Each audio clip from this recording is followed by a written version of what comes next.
I woke up to a ceiling I didn't recognize, white tiles, fluorescent lights, a machine making a steady, indifferent sound beside me. For a few seconds, I didn't know where I was. Then I tried to move. Pain answered first. A nurse noticed my eyes were open and came closer. "You're in the ICU," she said gently. "You collapsed at work." I stared at her. How long? 3 days. 3 days. I tried to remember the last thing I had done. A meeting, a spreadsheet, coffee I hadn't finished, someone telling me I looked exhausted. I had laughed. I had always laughed when people said that. My parents were the first people I asked about. The nurse hesitated. That hesitation told me more than her answer. "They came," she finally said. "Your mother and father were here when you arrived." I waited. Then they left. When? That first night. I swallowed. "Did they say where they were going?" She looked uncomfortable. "Hawaii." I thought I had misunderstood her. "Hawaii?" She nodded. "Your sister was with them. My golden sister. The one who could turn an ordinary family dinner into an event. The one whose problems became emergencies. The one whose achievements became family history. Apparently, she had needed a vacation. And apparently, I had needed an ICU. I stared at the ceiling. I didn't cry. I didn't even feel angry. Mostly, I felt embarrassed, not because they had left, because some part of me had still expected them to stay.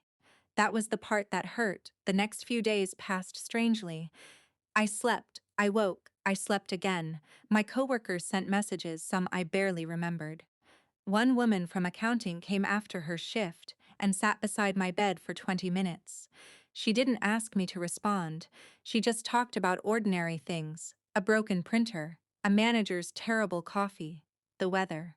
The nurse who cared for me most often learned that I hated orange juice. Another nurse remembered that I became nervous whenever doctors discussed tests.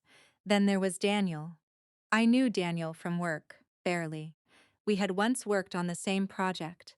I remembered helping him finish a report when his mother was sick. I hadn't thought about it in years. But Daniel came every evening. The first time I woke up and saw him, I assumed it was morning. It wasn't.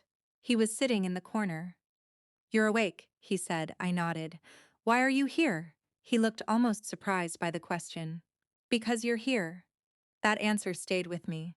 He didn't come to make a speech. He didn't tell me I was important. He didn't promise anything. He just came back every night. The visitor log at the front desk quietly recorded it. Daniel. Daniel, Daniel. 7 days after I collapsed, my mother finally returned. She walked into the hospital carrying a designer bag and wearing the same expression she used whenever she arrived to fix a problem she believed belonged to someone else. "I need her discharged," she told the receptionist. The receptionist looked up. "Ma'am, discharge decisions are made by the medical team. My daughter is fine." The receptionist didn't argue. My mother insisted. Then she asked who had been visiting me. The receptionist paused. "I'm sorry, I can't discuss another patient's information. She's my daughter." There was a silence then, perhaps because my mother was listed as an emergency contact. The receptionist turned the visitor log toward her. My mother glanced down. Her face changed. "I wasn't there to see it," Daniel told me later. But I could imagine it: 7 nights, 7 entries. The same name, Daniel. My mother stared at the page. Then she asked quietly, "Who is he?" The receptionist answered, "He's been visiting every evening." My mother said nothing. For the first time, there was nothing she could demand. The doctor still hadn't cleared me. The hospital wouldn't discharge me because she wanted it. And my father wasn't there to make the decision easier. He was still in Hawaii, with my sister. My mother eventually came to my room. She stood beside my bed. "You should have called me." I looked at her. "You were in Hawaii." She looked away. "I thought you were being taken care of." I almost laughed. Not because it was funny, because suddenly I understood something. She wasn't apologizing. She was explaining why I shouldn't expect an apology, so I said nothing. A few minutes later, Daniel came in. My mother looked at him. He looked at me. Neither of us spoke. That silence was enough. My mother left. Daniel pulled the chair beside my bed closer. Do you want me to stay? I looked at the door, then at him. Yes. He sat down. For years, I had measured love by blood, by birthdays remembered, by holidays attended, by people who were supposed to show up because they were family. The ICU taught me something different. Sometimes the people who belong to you aren't the ones who share your name.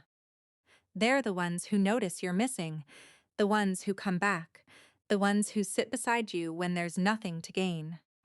When I finally left the hospital, my parents were waiting at home. I didn't make a scene. I didn't demand an explanation. I simply stopped arranging my life around the hope that one day they would become the family I needed. That was the only thing that changed. And somehow it changed everything, because the next time I looked at the visitor log in my hospital records, I didn't see 7 nights of abandonment. I saw 7 nights of someone choosing to stay, and for the first time in my life, I understood the difference.